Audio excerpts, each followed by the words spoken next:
Écoute, je sais qu'on s'est pas vu depuis un moment, toi et moi, mais me fais pas de faux plan comme ça, c'est pas cool.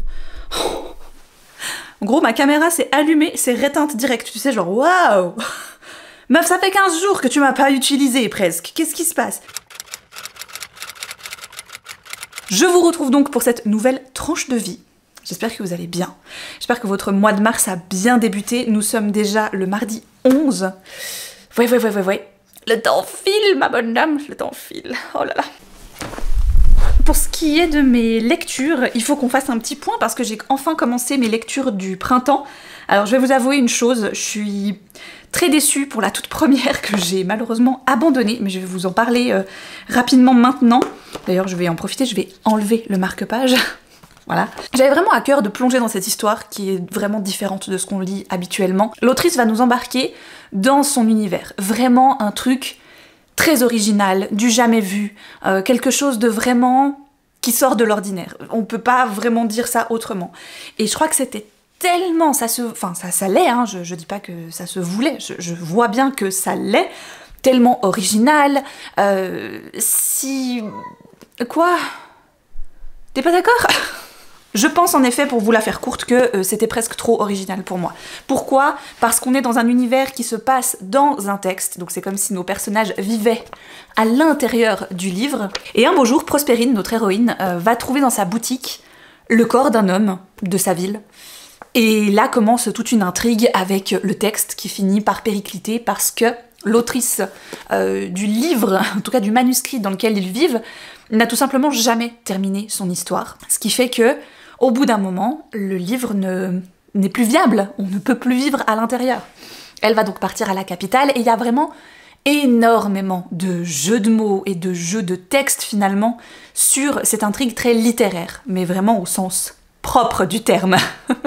Pas spécifiquement avec des références, mais plus avec des termes qui voilà, comportent et qui font des jeux de mots avec le monde de la langue et du texte et du livre et tout ça. Ce qui est super original. J'adore l'idée, elle est vraiment fantasque et j'aime bien quand les auteurs et les autrices jouent avec ça, s'emparent de quelque chose et en font vraiment un truc gigantesque. Mais là, c'est tellement gigantesque que ça me sort totalement de l'intrigue. Je n'arrive pas à m'attacher et à suivre l'intrigue parce que je n'arrête pas, enfin mon cerveau encore une fois qui essaye toujours de trouver des petits trucs, des petits machins, ne peut pas s'empêcher d'aller zioter, d'aller piocher absolument toutes les petites références, tous les petits jeux de mots, de lettres, etc.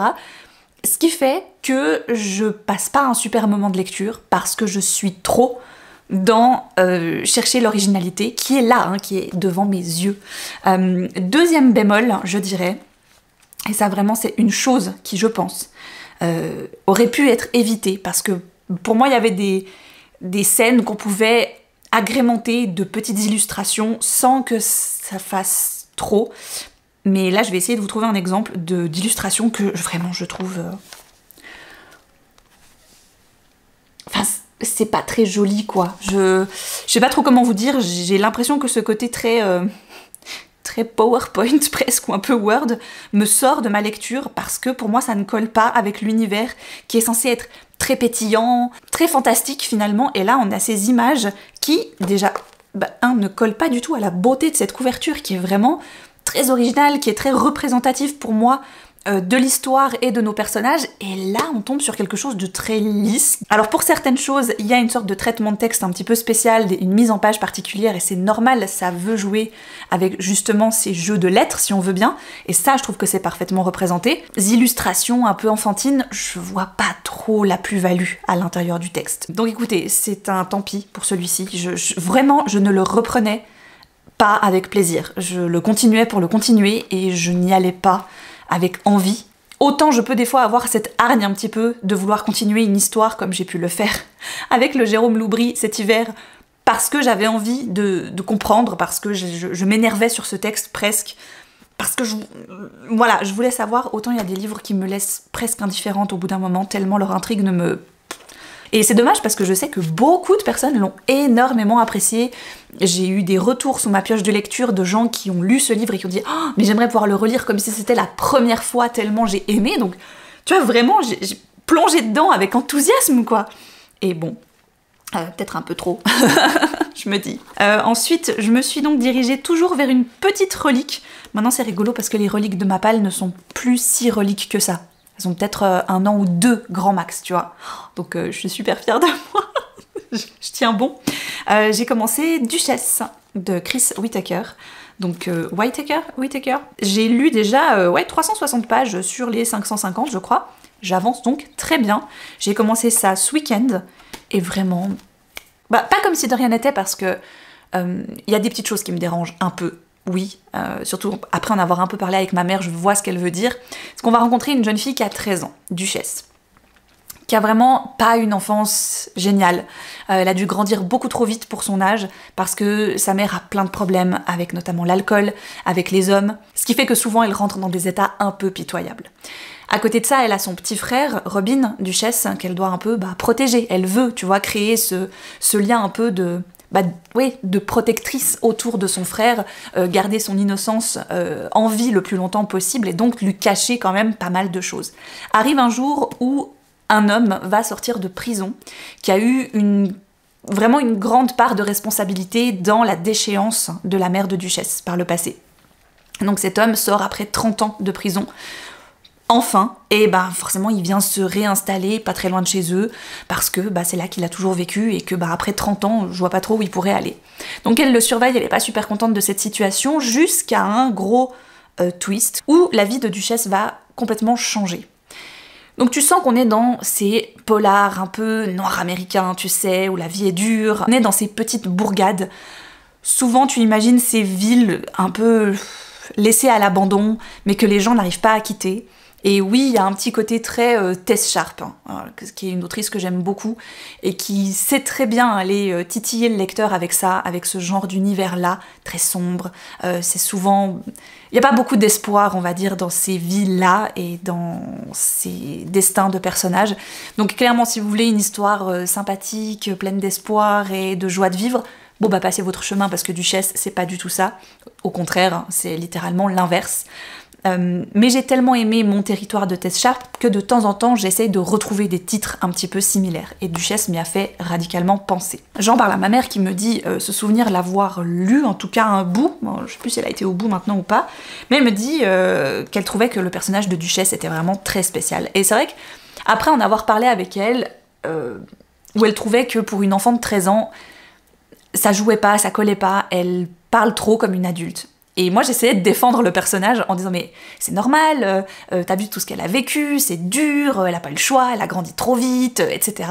Puis elle me dit mais n'empêche, ça n'excuse pas le vocabulaire qu'elle peut utiliser. C'est vrai qu'elle a des sorties qui peut-être collent pas à son âge. Là, c'est vrai que je ne peux pas donner tort à ma mère, c'est vrai qu'elle a raison. Je pense que depuis le début, où je lis cette histoire, je me dis pas que Duchesse a 13 ans, tu vois, je l'imagine plus âgée. Et c'est pas très grave au final, ça gêne pas si tu l'imagines avoir même 16-17 ans, plutôt que 13, soit, tu vois, enfin on s'en fiche un petit peu quoi, finalement. Ça reste une enfant, ça reste une mineure qui aurait pas dû vivre tout ce qu'elle a vécu. Mais le rythme est là, franchement je me suis laissée embarquer, et à tel point que, là, en 2-3 jours, j'ai quasiment bouffé le bouquin, alors que j'ai pris presque une semaine pour lire la moitié, donc 150 pages de Prospérine virgule point. Donc pour vous dire que le parallèle, rien à voir c'est sûr au niveau des intrigues et de l'univers, mais pour moi il fait le job par rapport à quelque chose d'autre, où là je me laisse complètement embarquer dedans. Il y a peut-être des détails qui clochent que je décide de ne pas voir, parce que je pense qu'il y a des textes, et je vous l'ai déjà dit plusieurs fois, cette pensée-là, il y a des textes avec lesquels je serai plus exigeante, et je pense que c'est votre cas aussi. Et il y a des textes où on va être peut-être... C'est pas qu'on va négliger la qualité, bien au contraire, mais on est peut-être un peu plus ok de fermer les yeux sur certains petits détails, certains petits aspects. Puis d'autres, on sera beaucoup plus pointilleux, tu vois, on va chercher, on va absolument vouloir, pas le truc parfait, mais justement, si on le trouve pas, on va peut-être moins aimer, je sais pas. Peut-être que c'est pas votre cas, moi je sais que je fonctionne comme ça. Je lis pas un livre tout le temps de la même façon, que ce soit du même genre ou pas. Il y a des fois des choses pour lesquelles je ferme un peu les yeux, alors que pour d'autres cas, j'aurais pas du tout fermé les yeux, et même je me serais énervée dessus. Bon. Mais là, je trouve que c'est des détails qui me dérangent pas. Soit si dans ma tête je dois changer légèrement l'âge du personnage pour que ça colle mieux à sa façon de parler, tu sais quoi, je le fais. voilà, je m'exaspère même pas là autour. Donc je pense le finir rapidement. Je sais pas si je l'aurai terminé pour le Read With Me de demain. Peut-être juste pas. Peut-être que je le finirai en live demain soir. Maybe. Il est déjà temps pour moi de vous présenter le partenaire de la vidéo du jour, et alors, vous le voyez peut-être à ces magnifiques ongles. Il s'agit, bien évidemment, de la marque de vernis Manucuriste. Je les remercie beaucoup d'être revenus vers moi pour vous présenter cette nouvelle campagne du printemps 2025, parce que les couleurs, elles sont trop belles. Je les aime trop. Si vous ne connaissez pas encore Manucuriste, c'est une marque qui propose dans leur collection Green Flash du semi-permanent qu'on peut faire chez soi, à la maison. Il y a plein d'avantages à ça. Déjà, tu prends pas rendez-vous dans un institut, tu dois parler à personne. Ça, c'est surtout moi que ça arrange. Les produits que tu vas mettre sur tes mains et tes ongles ne sont pas cracra. Et en plus, tu peux vraiment tout faire depuis chez toi, de la pose jusqu'au retrait. Et ce qui est sûr, c'est que depuis le temps que je les utilise, c'est-à-dire plusieurs années, j'ai jamais eu des ongles aussi nickel. La seule règle que j'observe entre chaque semi-permanent Green Flash, c'est que je fais une pause de quelques jours où je ne mets pas de semi-permanent. C'est vraiment tout. Donc avant tout, je vais d'abord vous montrer comment on retire son semi-permanent, parce que ça tombe bien, j'en avais un avant, vous le voyez au début de la vidéo d'ailleurs, et pour pouvoir mettre celui-ci qui est trop beau, eh bien j'étais obligée de l'enlever bien sûr. Donc je prends mes pinces de retrait qui sont vendues dans le kit ou que vous pouvez acheter bien évidemment en solo sur le site. Vous prenez un petit peu de coton, moi j'utilise des vieux morceaux de t-shirt, on imbibe de dissolvant qui n'est pas avec de l'acétone, donc qui est vraiment le plus clean possible encore une fois pour vos ongles et vos mains. Je pince tout ça sur mes doigts, alors ça fait un petit look très glamour le temps de 1 minute ou 2 parce que après ce temps, vous pouvez retirer les pinces et le vernis va partir avec. Si ça ne part pas immédiatement du premier coup, vous pouvez évidemment venir redonner un petit coup de coton par-dessus et je vous garantis qu'en 2-3 coups, il n'y a vraiment plus rien. Dans cette nouvelle gamme printanière, j'ai choisi ce bleu très pastel qui vraiment me plaît beaucoup. On a ensuite un vert un peu plus prairie que je me réjouis de tester et un rose très pop, très flash qui, je pense, ira vraiment très bien pour les beaux jours qui arrivent. Donc la règle est simple, je commence toujours par mettre un petit peu de dissolvant sur mes ongles histoire de bien les nettoyer. Et ensuite c'est très simple, on suit les numéros, on suit les indications de la lampe, et vous allez voir, ça va aller tout seul. Le numéro 1 est une base, le numéro 2 est votre couleur que vous allez appliquer 2 fois, et le numéro 3 c'est le top coat. Petite nouveauté pour le numéro 1, aujourd'hui il existe une version vitaminée qui en plus d'être une base va venir nourrir votre ongle et donc lui apporter un soin supplémentaire, ce qui fait que votre semi-permanent Green Flash va durer plutôt autour des 12 jours plutôt que 10 avant avec le numéro 1 classique. Mais pour être une adepte de la marque depuis quand même un long moment, souvent mon semi-permanent dépasse les 10 jours largement et je dois le retirer parce que c'est la repousse qui devient pas terrible et pas parce que j'ai caillé mon vernis, tu vois. Peut-être que vous avez des cadeaux à faire ou alors pour vous-même vous avez envie de vous offrir ce set. Dans le kit vous avez vraiment la totale, c'est-à-dire la lampe, vous avez les pinces de retrait, vous avez le dissolvant, vous avez la base numéro 1, la couleur numéro 2 de votre choix, et évidemment le top coat numéro 3. Ou alors peut-être qu'il vous manque quelques couleurs et que, ma foi, celle du printemps 2025 vous tente plutôt pas mal. Avec le code Manucuriste Margot que je vous laisse juste ici, vous avez moins 15% sur le site. Encore merci à Manucuriste de m'avoir fait confiance, de chouchouter mes ongles depuis toutes ces années, et moi je vous laisse avec la suite de cette vidéo. Oh, je suis pas motivée. Il fait un temps absolument dégueulasse. Donc tu sais, tout ce que ce temps te donne envie de faire, c'est te poser et bouquiner. Mais nous sommes mercredi matin, j'ai du travail, évidemment. Je vais faire une pause plus tard pour filmer une vidéo, mais que j'ai pas refaite depuis. Oh, c'est un rendez-vous que vous m'avez tellement redemandé. Vraiment, je pense que c'est un des rendez-vous qui vous a le plus manqué. C'est les renardises. Voilà, si vous l'avez pas vu d'ailleurs, bah, je vous la laisserai en barre d'infos parce que le vlog arrive bien après. Dans la dernière tranche de vie, je vous disais que j'avais de la peine en ce moment avec le sommeil, c'était un peu compliqué.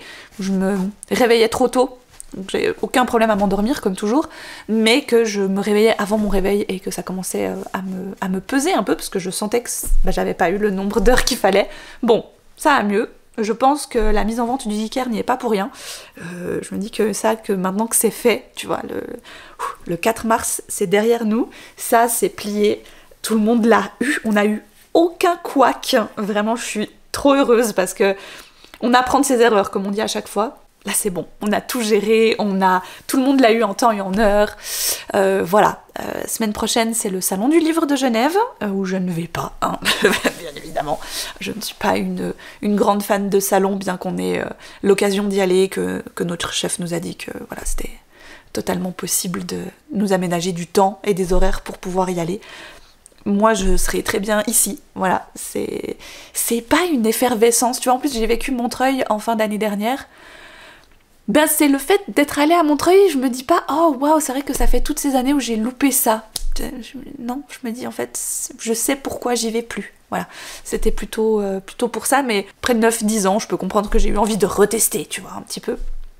Je sais pas si je retournerai à des plus petits salons aussi, à des trucs, voilà, souvent c'est loin, souvent faut que voilà, puis je suis pas très envie de me déplacer, moi je suis très casanière, j'aime beaucoup rester chez moi, dans mon petit cocon, dans mes petits endroits, voilà. Donc non, j'espère que tout se passera bien, je sais qu'on a des commandes qui ont dû être passées spécifiquement pour le salon, par rapport à des auteurs qui sont en dédicace, bah voilà, je crois que tout a suivi, que tout est... Voilà, de toute façon, à chaque fois, il y a un petit peu les mêmes choses. On discutait l'autre jour avec ma chef, un petit peu pour faire un état des lieux de, bah voilà, des 5 ans que je suis ici, de qu'est-ce que j'imagine pour la suite, est-ce qu'il y a des choses que je fais aujourd'hui dans mon quotidien au travail qui me plaît moins, que j'aimerais changer, que tout ça.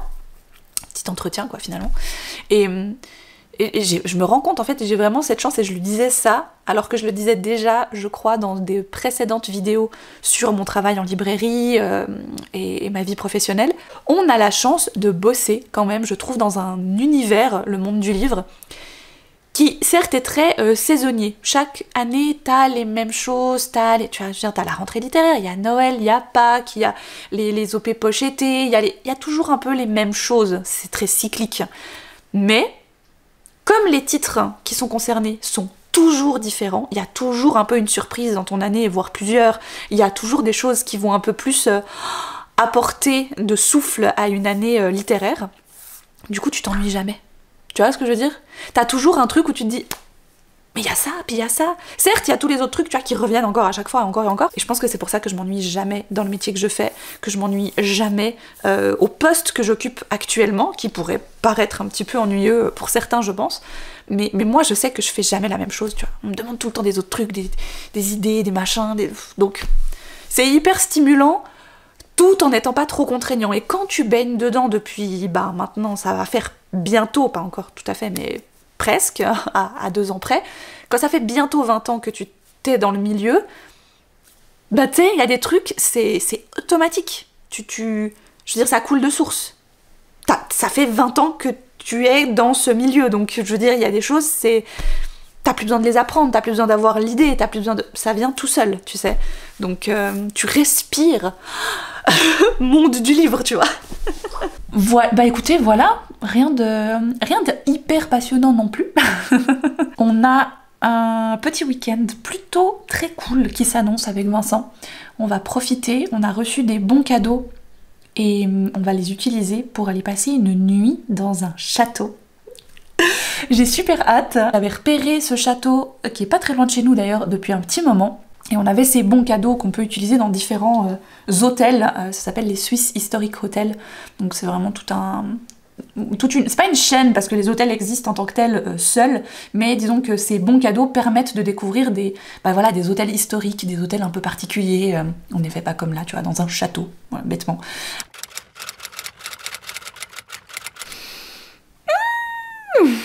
Oh là là, il est déjà 3h moins quart. Où est-ce qu'il a passé le temps? Je ne sais pas. On revient là de plusieurs petites choses, notamment de quelques courses, de petits changements qu'on va faire dans la maison ces prochains jours, et je suis assez contente, je suis assez impatiente. Des fois, on en parlait justement ce matin encore avec Vincent, on se disait, des fois, on a trop l'habitude de l'emplacement de nos affaires, ça fait depuis longtemps que c'est comme ça, et on se dit, ça bougera jamais et on va rester comme ça, alors que il suffit des fois d'un petit détail pour changer quelque chose, voilà, une façon de faire aussi qui est peut-être un peu différente, on s'est jamais posé la question de pourquoi on le faisait comme ça, mais voilà, là notamment pour nous, c'est les vêtements, ils sont dans une commode dans notre chambre, et je trouve pas toujours que c'est le plus pratique finalement, parce que on se lève pas toujours aux mêmes heures, et alors moi je fais partie des gens qui choisissent leurs vêtements la veille pour le lendemain, mais des fois il y a un imprévu, il y a un coup de la météo qui fonctionne pas, ou tu fais une tâche, ou que sais-je, et j'ai pas forcément envie de re-rentrer dans la chambre, réveiller Vincent, tout ça, enfin l'embêter, il fait nuit, tu vois pas ce que tu prends, etc.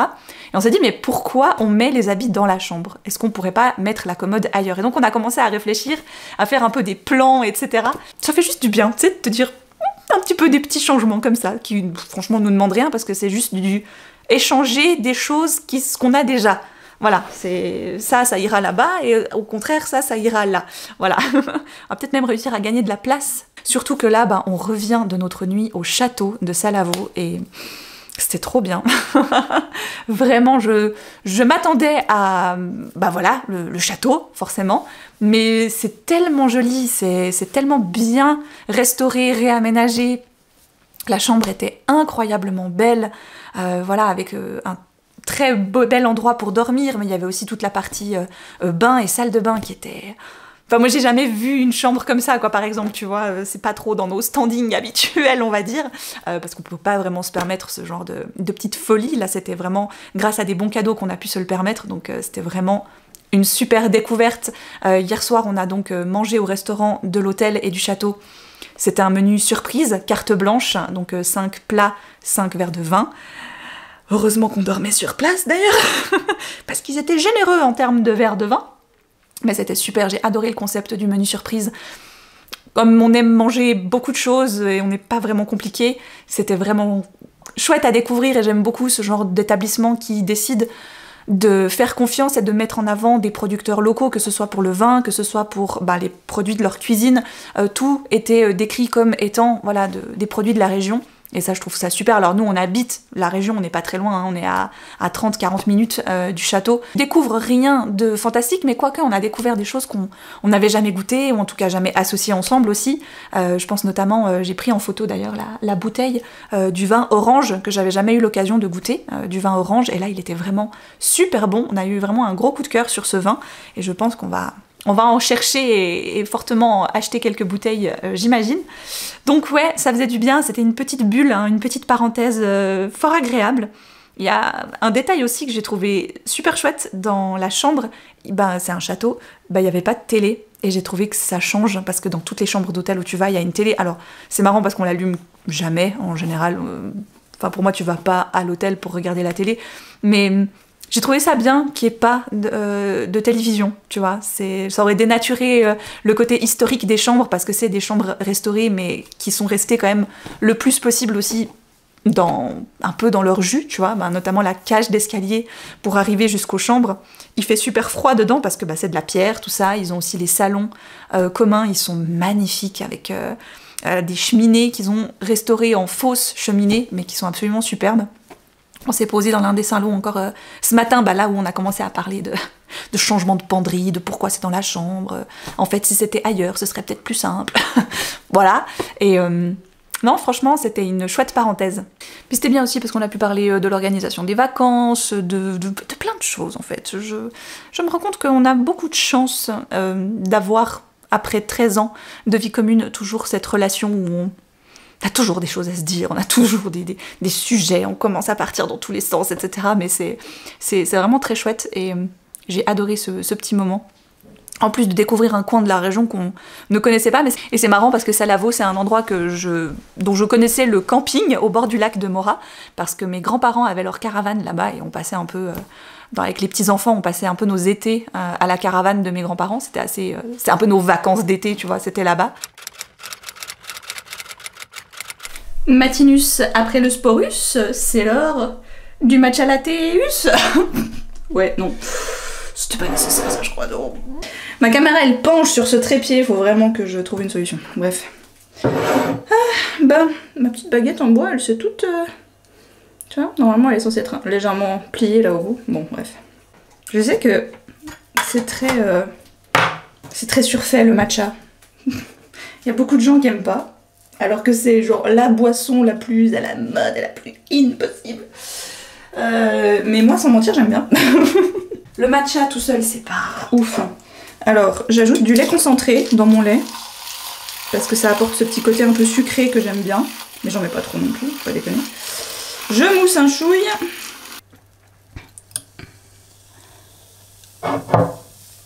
Oh là là, c'est beau ça.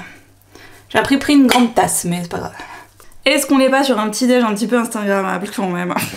Non, mais ça fait un peu partie des choses dont je parlais à Vincent l'autre jour quand on était notre petit date au château de Salavo et on mangeait et on a passé toute la soirée sans nos téléphones. Et j'étais tellement contente de ça, tu sais, parce que bah moi j'étais en robe et tout, donc je vais pas prendre mon sac pour descendre 3 marches et aller manger, tu vois, je le laisse en haut à la chambre, on va manger de toute façon. Bien sûr, et dans l'idée, j'aimerais toujours prendre des photos de mes merveilleux plats, parce que vraiment c'était très beau, la présentation était magnifique, c'était incroyable.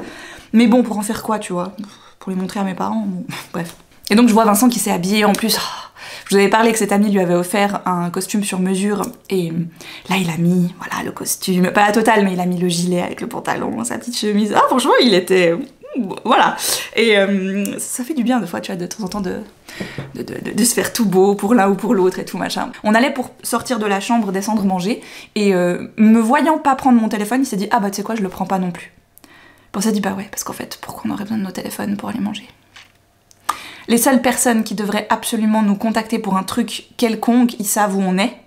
Au pire des cas, l'hôtel a un téléphone, tu vois, enfin, s'il y a une urgence quelconque, enfin voilà. Toujours moyen de nous contacter s'il faut. C'était chouette, j'ai beaucoup aimé le fait qu'on n'ait pas nos téléphones. Je trouvais ça très bien, parce que je sais que bah, Vincent, c'est un peu... il adore son téléphone, tu vois, il est bien, il cherche plein de choses, il pianote, enfin, il est dans plein de groupes, tu vois, pour ses jeux de figues, ses jeux de cartes, ses jeux vidéo, bah, je comprends, tu vois, c'est une manière de garder le lien social avec des gens que tu vois pas tous les jours, ce qui était peut-être plus le cas quand on était à l'école, tu vois, où nos pères, en fait, finalement, on les voyait tout le temps. Et évidemment, ça me fait réfléchir à un livre que je suis en train de lire qui... il me fait tellement peur. Mais en même temps, c'est tellement réaliste et il faut que je mange mon petit-déj parce que ça va refroidir et ça va m'énerver, mais j'ai tellement envie de vous parler de ce livre.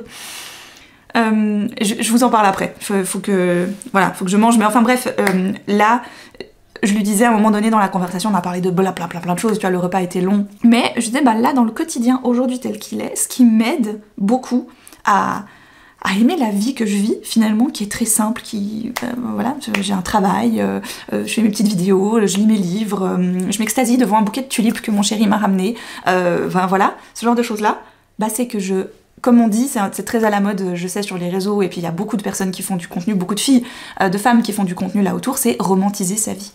Et ça peut paraître un peu, oui bon c'est bon, on l'a entendu 1000 fois, romantiser sa vie, so what quoi, tu vois. Mais n'empêche que pour moi ça marche. Pour moi ça fonctionne de me faire un petit déj limite à esthétique Pinterest Insta, ça m'aide.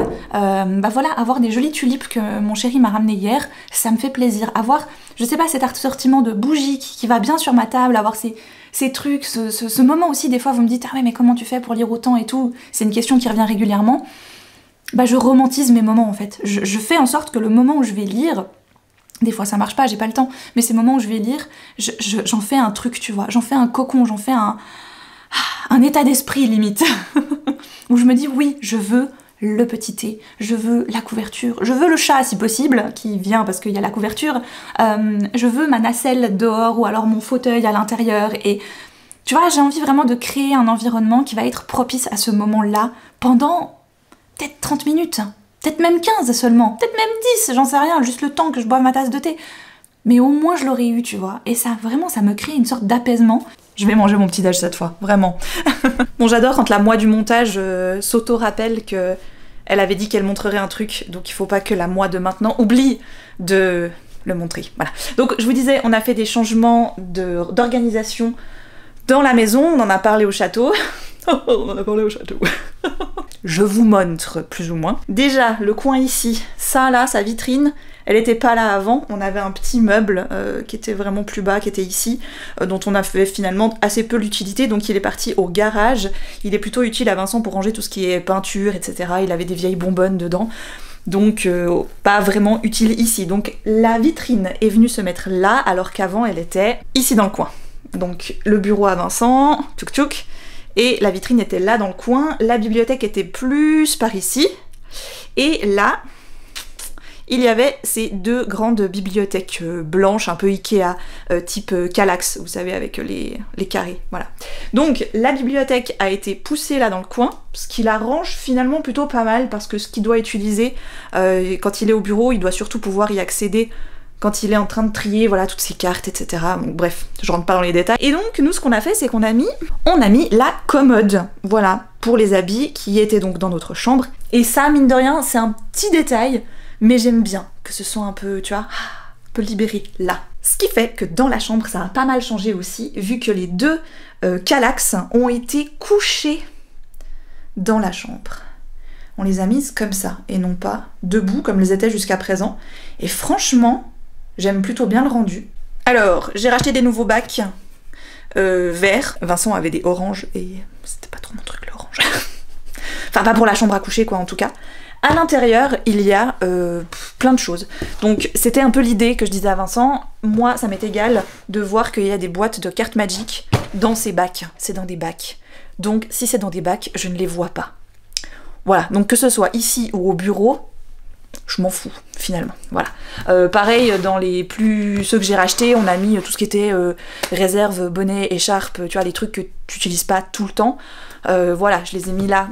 J'ai une réserve de chaussettes en pilouse qui est bouillotte, chaussures de rivière.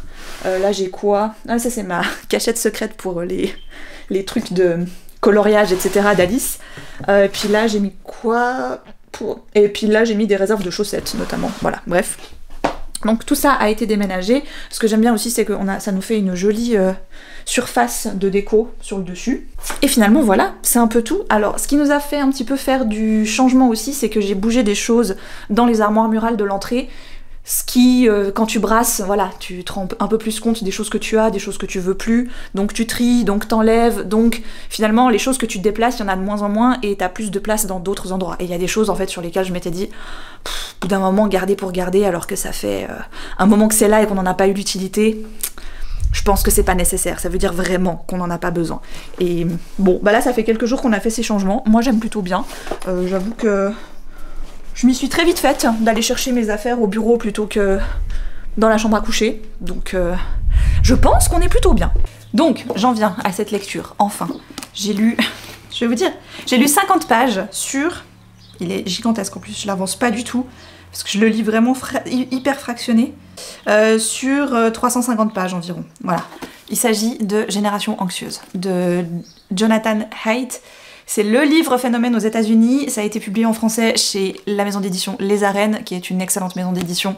À part ça, je tiens à le dire. Donc là, pour l'instant, j'ai lu l'introduction, qui déjà m'a beaucoup voilà, remué. Et alors, le premier chapitre, la première partie, c'est un raz-de-marée. Donc il refait vraiment tout l'historique de à quel moment la Gen Z, donc celle qui vient après la nôtre, les millennials, comment ils se sont pris cette vague de fond d'internet, de réseaux sociaux, de trucs dans la figure. Et c'est une lecture qui, à l'heure actuelle, me questionne beaucoup, sur laquelle je me pose énormément de... Je me suis toujours posé beaucoup de questions sur voilà, tout ce que les réseaux sociaux font, apportent, n'apportent pas. Et comme je baigne un petit peu là-dedans, moi aussi, dû à ma casquette sur Internet, je vous jure, j'ai dû me retenir de pas surligner toute la page. Les smartphones et la naissance de la génération Z commencent à arriver quasiment en même temps, tu vois. Dans un premier temps, les années 1990 ont vu une multiplication rapide des ordinateurs personnels, avec accès à Internet via des modems à l'époque. Donc on n'avait pas tout le temps, on n'avait pas un accès illimité. Et ces équipements devenant présents dans la plupart des foyers à partir de 2001. Au cours de la décennie suivante, il n'y a pas eu de déclin de la santé mentale des adolescents. Pas plus que d'hab. Il y avait toujours, évidemment, on parle pas de... Il est obligé de faire beaucoup de généralités, je pense. On ne parle pas, il y a toujours eu des dépressions, il y a toujours eu des tentatives de... Il y a toujours eu des SID, il y a toujours... Voilà. Il y a eu toujours, je pense, des jeunes et des gens dans un mal-être profond, mais pour qui le mal-être ne venait pas forcément d'Internet. Il devait y en avoir déjà à cette époque-là, certainement. Mais c'était une petite minorité, alors qu'aujourd'hui, malheureusement, on est sur une grande majorité. Les adolescents avaient évidemment déjà des téléphones portables depuis la fin des années 90, mais il s'agissait alors de portables basiques, non connectés, connus sous le nom de téléphones à clapet, les fameux flip phones. On pouvait passer des coups de fil, envoyer des messages en appuyant laborieusement sur les touches du pavé numérique. Avec les smartphones, c'est autre chose. Ils nous connectent à Internet 24 heures sur 24, 7 jours sur 7, nous donnent accès à des millions d'applications et sont rapidement devenus le point de ralliement des plateformes de réseaux sociaux qui vous bipent à longueur de journée pour que vous alliez voir ce que le reste du monde est en train de dire et de faire. Cette forme de connexion est loin d'être aussi bénéfique qu'une conversation en face à face avec des amis. Pour beaucoup de jeunes, elle est même toxique. Je vous jure que c'est c'est glaçant. Évidemment, j'ai une enfant de 8 ans qui grandit dans cette génération, même la prochaine. Et c'est une enfant qu'on essaye de protéger du mieux qu'on peut. Je vous ai toujours dit, on parle assez peu d'éducation et de notre enfant finalement sur cette chaîne parce que ça vous regarde pas, c'est notre fille. Mais mes questionnements de maman par rapport à tout ça, si j'ai envie de vous les partager, je le ferai. Voilà. Et c'est vrai que là, on arrive à un stade à 8 ans, tu vois, où l'intérêt, où elle se pose des questions. Tu vois, c'est drôle parce que l'autre jour, elle me faisait toute une conversation, elle me dit mais en fait, je comprends pas pourquoi on n'achète pas pour la maison un téléphone, et j'adore comme elle décrit ça, un téléphone, tu sais, avec les 2 ronds au bout, et puis après on le pose sur un support, puis sur le support, il y a une grille sur laquelle on fait aller le numéro. Je trouvais ça trop marrant. Et puis comme ça, papa et toi, vous pourriez jeter vos téléphones, vous en auriez plus besoin. Je dis mais on a déjà ça. On a repris un téléphone de la maison d'ailleurs. C'est vrai que ça va devenir de plus en plus pratique. Donc on a refait un fixe à la maison. Comme avant, hein, comme notre enfance, tu vois. Et donc elle insiste, pourquoi toi et papa, vous avez toujours vos téléphones? Et c'est vrai, pourquoi on a nos téléphones portables finalement? Pourquoi on a toujours nos smartphones? Des fois, je me dis, mais en fait, il y a une part de moi, est-ce que je retournerais pas à un flip phone justement? Reviens à avant. Il y a tellement de choses aujourd'hui que tu peux gérer depuis ton ordinateur. Et l'ordinateur, c'est différent. Pour moi, t'as un attrait avec ton ordi qui est pas pareil qu'avec ton smartphone, par exemple, tu vois. Le smartphone, t'as trop tendance à le sortir à tout va, à tout le temps regarder, à tout le temps machin. Et pourtant, et encore, je sais que c'est la conversation que je vous tiens pratiquement dans tous les vlogs depuis le début de l'année. Vous pouvez vous dire, mais elle est vraiment focus là-dessus, c'est pas possible en ce moment. J'essaye justement de faire des efforts. Je lui ai dit à Alice, je lui ai dit, mais tu as remarqué que j'essaye de plus en plus de le poser, de ne pas le prendre, Voilà, on a fait la fameuse règle, à table, pas de téléphone. Ça paraît logique et sensé, mais combien de fois Vincent a sorti son téléphone parce qu'il voulait vite vérifier un truc alors qu'on était en train de manger? C'est presque inconscient, tu vois, certaines choses qu'on va faire. On le fait sans s'en rendre compte parce qu'on a tellement de connaissances au bout des doigts, de possibilités de découvrir des choses, qu'on le fait constamment, tu vois, alors que c'est pas toujours nécessaire. C'est vrai que j'ai un rapport à l'ordinateur qui est beaucoup plus sain que le rapport que je peux des fois avoir avec mon smartphone, de me dire, en fait, l'ordinateur, c'est vraiment pour le travail, le montage, donc tout ce qui est lié à YouTube, finalement. Et si j'avais pas YouTube, je me demande quand est-ce que j'allumerais mon ordinateur, en fait. Vraiment. Je me dis, si j'avais pas YouTube, parce que ça prend quand même une grande partie de mon quotidien aussi, faire le montage, poster, aller voir les commentaires, tout ça, enfin bref. Si j'avais pas ça, je pense que mon ordinateur, franchement, je l'allumerais pas souvent, je crois.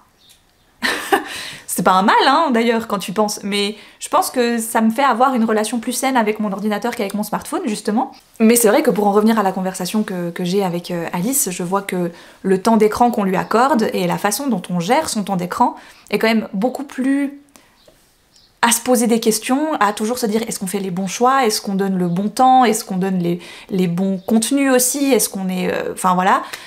Parce qu'il y a tellement, tu vois, il y a tellement de choses. Aujourd'hui, il y a tellement de trucs que tu peux donner et ne pas donner aux enfants.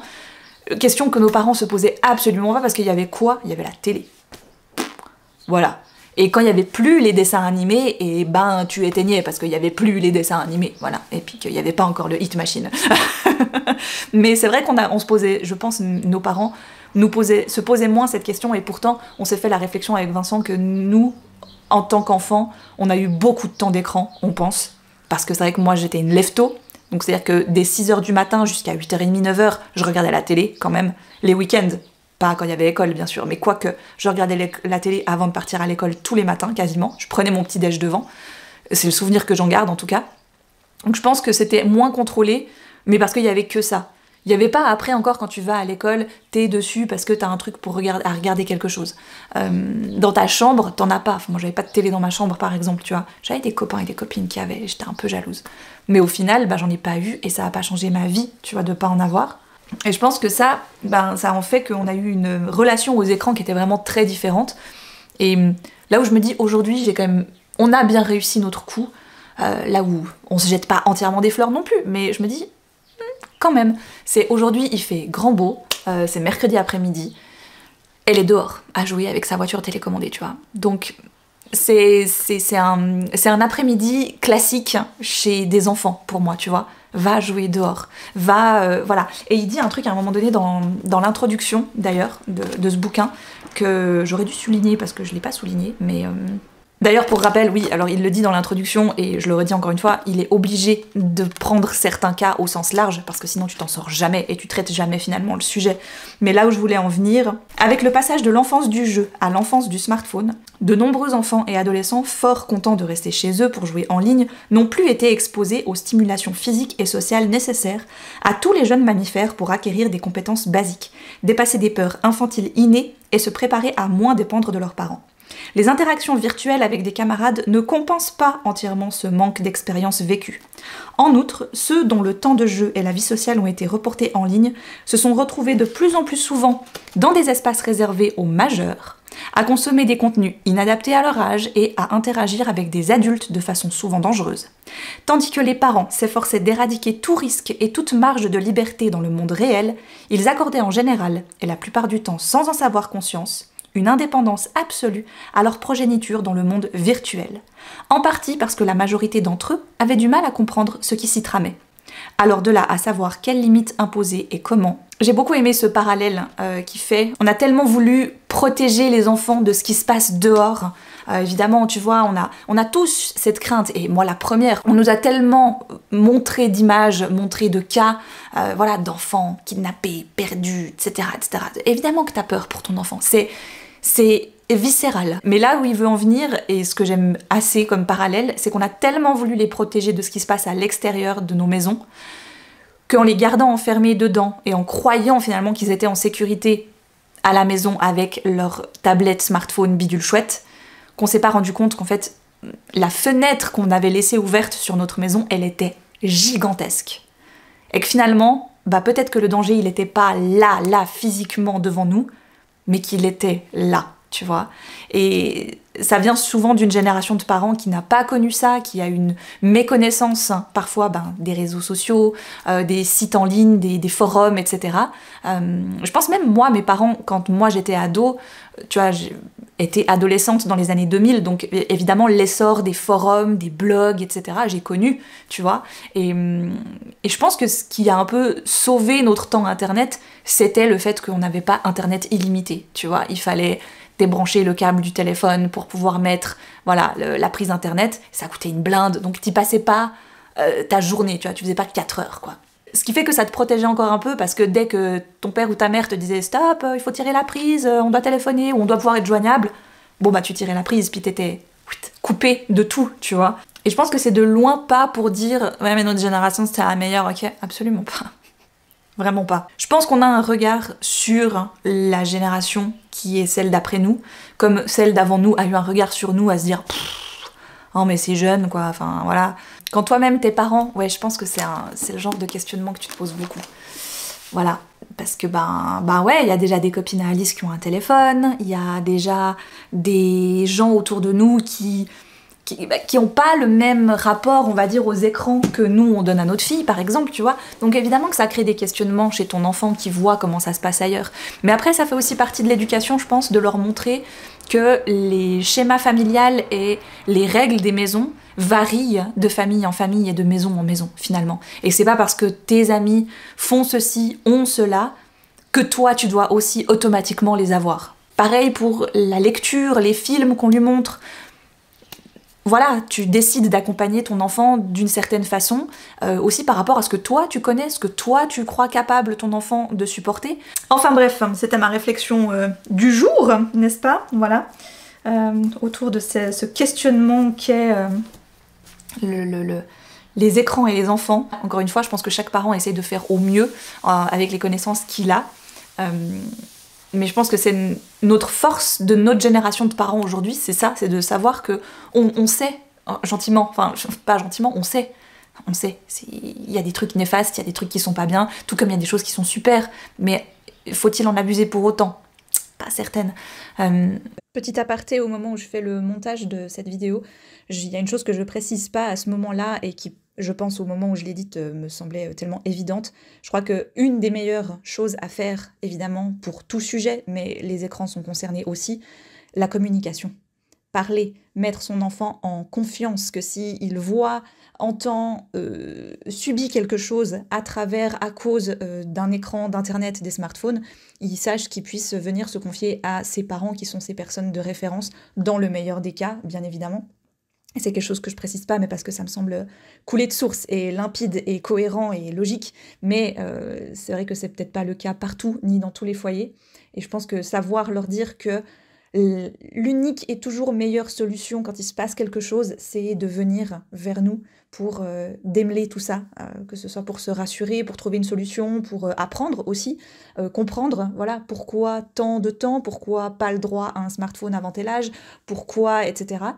Je pense que si on en discute, si on met les choses au clair, si on informe correctement nos enfants, ils sont assez cohérents et ils savent faire la différence et comprendre que ce n'est pas contre eux, mais que c'est pour eux. Et voilà, j'avais oublié de préciser ça. Vos avis et vos réflexions sont les bienvenus dans les commentaires. Vraiment, sentez-vous libre de le faire.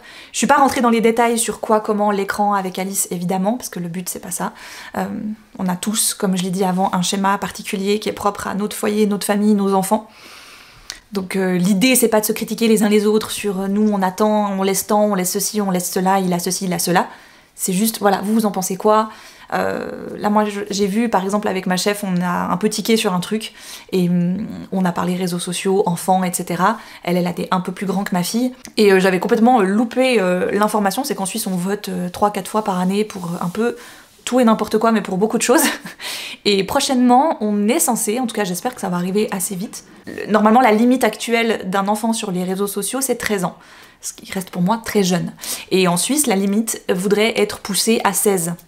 Ce que je trouverais très bien. Après, on en parlait hier avec Vincent, il me dit « Mais tu crois vraiment que ça va changer quoi que ce soit ?» Puis je dis « Mais au moins c'est inscrit quelque part. C'est dans la loi, il y a un truc quand même qui encadre. » Enfin, je trouve que les lois qui concernent la vie virtuelle prennent tellement de temps à être soit mises en place, soit à évoluer, que c'en est c'est la honte pour la plupart des pays, quoi. On a tellement l'impression que quand c'est sur internet, c'est pas la vraie vie, alors que ça impacte la vraie vie des vrais gens, que ça me rend un peu folle. Et je lui disais, mais au moins, c'est quelque part. C'est comme, on ne vend pas d'alcool à quelqu'un de moins de 18 ans. Tu vois, enfin, bien sûr qu'il y a toujours moyen, tu vois, de contourner et de... Il y a une loi, il y a un encadrement quelque part. Est-ce qu'il est constamment respecté? Non, mais il existe. Je m'emporte, je suis désolée. Enfin, voilà, je pense que j'ai terminé cette réflexion là autour, n'est-ce pas? Autre lecture que je suis en train de terminer. Il me reste quoi? 500 pages? Non, 100 pages, qu'est-ce que je raconte? Ouais, un peu plus. C'est Cathy, de Michael McDowell, donc l'auteur de Blackwater. Ce petit marque-page à pompons, qui vient d'ailleurs de la superbe collection de Magic Things Shades. Regardez, c'est un Dear Anne, comme Anne with an E, donc Anne de Green Gables, que je trouve très joli, voilà, avec le petit pompon qui dépasse. Ça me fait penser que hier j'ai passé une commande de marque-page indécente. Mais indécente. J'ai hâte de vous la montrer, mais franchement, je pense que j'ai jamais dépensé autant pour des marque-pages. Mais c'était tellement joli. Et puis il y en avait, on pouvait choisir avec le petit pompon. La plupart, j'ai mis 100, je vous avoue. Parce que je me dis, c'est très joli, c'est quand même un peu... des fois un peu pénible. Bref, on n'est pas là pour parler de ça. Cathy, j'avance super bien, vous l'aurez compris, il me reste 100 pages à lire. J'aime beaucoup. Encore une fois, je pense que Michael McDowell, il a vraiment ce talent d'écrire à la fois des histoires un peu familiales, où il se passe pas grand-chose, et tout à coup, bam, il te fout des scènes absolument gore et sanglantes là au milieu, que tu te demandes presque qu'est-ce qu'elles viennent faire là, et finalement ça colle vraiment plutôt pas mal à son ambiance. Donc dans celui-ci, on va rencontrer Philo Drax, de son vrai prénom Philomela, mais tout le monde l'appelle Philo, qui va aller sauver, ou en tout cas essayer de sauver son grand-père, qui est un peu retenu prisonnier parce qu'il est handicapé. Son fils, l'oncle de Philo, a épousé une femme, son fils est décédé, cette femme s'est remariée, et son nouveau mari, avec sa fille qu'il avait eue d'un précédent mariage, sont venus s'installer dans la maison du grand-père de Philo. Il y a beaucoup de monde. Ce monsieur a une immense fortune et Le problème, c'est qu'il sait très bien que sa belle-fille aimerait fortement mettre la main dessus, sauf qu'ils sont pas sur le testament, donc il commence à craindre un petit peu pour sa vie, et Philo va être mise au courant de cette situation, et elle va donc essayer de venir en aide à son grand-père. Ça, finalement, le début de cette histoire, c'est le résumé qu'il y a derrière le bouquin. Tu te rends compte que ça se passe très vite au début. Dans les 100 premières pages, c'est plié. Et après, c'est toute la continuité de tout ça, en fait, tout ce qui est engendré par ce début d'histoire. Et... comment dire? Voilà, je pense que le prologue met assez dans l'ambiance sur le type de personnage qu'on va retrouver. Cathy, notre pas héroïne, du coup, notre némésis, notre méchante, va être clairement un personnage sans cœur, qui n'a peur de rien, qui est prête à tout pour avoir le plus d'argent possible, et qui aime bien faire du mal autour d'elle. Voilà. Donc il faut s'attendre à un genre et à des personnages sans cœur, face à des personnages dans une détresse absolue, qui ont le cœur sur la main et qui vont tout faire pour gagner. Mais là où j'en suis, c'est-à-dire quand même proche de la fin, je ne sais toujours pas si ce sont les gentils ou les méchants qui vont gagner. Parce que dès que je me dis que Philo va avoir un peu, tu vois, un second souffle, bam, il lui arrive un truc, quoi. Et quand je me dis, enfin, Cathy va manger et en prendre pour son grade, bam, elle arrive à s'en sortir. Donc, je suis très partagée et à la fois j'aime beaucoup. Encore une fois, je trouve que Monsieur Toussaint Louverture, ils ont fait un travail remarquable au niveau de leur ouvrage, même un poche, je veux dire, est splendide. Ça me fait penser d'ailleurs... ah oui, je vais vous montrer vite ça. Je l'ai reçu l'autre jour parce que il m'avait envoyé un mail et j'ai demandé si je pouvais le recevoir. Oh, je vous avoue, j'ai vraiment craqué que pour la couve, hein, mais vraiment. Oh, ça a l'air très bien, ça a l'air encore une fois aussi un truc d'héritage, tout ça, donc j'aime assez. Mais regardez-moi la petite beauté de ce livre. Il est trop beau. C'est donc The Westing Game de Helen Raskin. C'est un texte paru, je crois, dans les années... Quand est-ce qu'il a été publié la première fois? 78. Donc ça, je pense que ça attendra sagement, évidemment, ma pioche de l'hiver prochain. Je ne suis pas pressée, mais au moins, voilà, ça s'inscrit toujours dans les très beaux ouvrages que propose cette maison d'édition que j'aime beaucoup. Et voilà. Écoutez, je crois que j'ai beaucoup blablaté. Je me demande si je vais pas arrêter ce vlog ici. Qu'est-ce que vous en dites? Moi, je crois. Je crois qu'il est déjà assez long comme ça. De toute façon, il faut que je le publie vendredi. On est déjà mercredi. Est-ce que ça sert vraiment à grand chose que je le garde? Tu vois? Je pense pas. Dans les commentaires, je vous invite à me dire si chez vous le soleil est enfin revenu, parce que alors nous il nous a fait un petit cache-cache, tu vois, genre hey, je suis là, puis après je reneige, puis après je fais rebeau, puis après je repas beau, et là maintenant beau, mais je sais pas jusqu'à quand. Donc, je sais qu'il manque à beaucoup d'entre vous. Si vous l'avez eu aussi ces derniers temps, vous lui passerez le bonjour, mais en tout cas, là je lui lance un petit salut de votre part. Et je vous lance un salut de votre côté, bien évidemment. Jusqu'à la prochaine vidéo. Bye!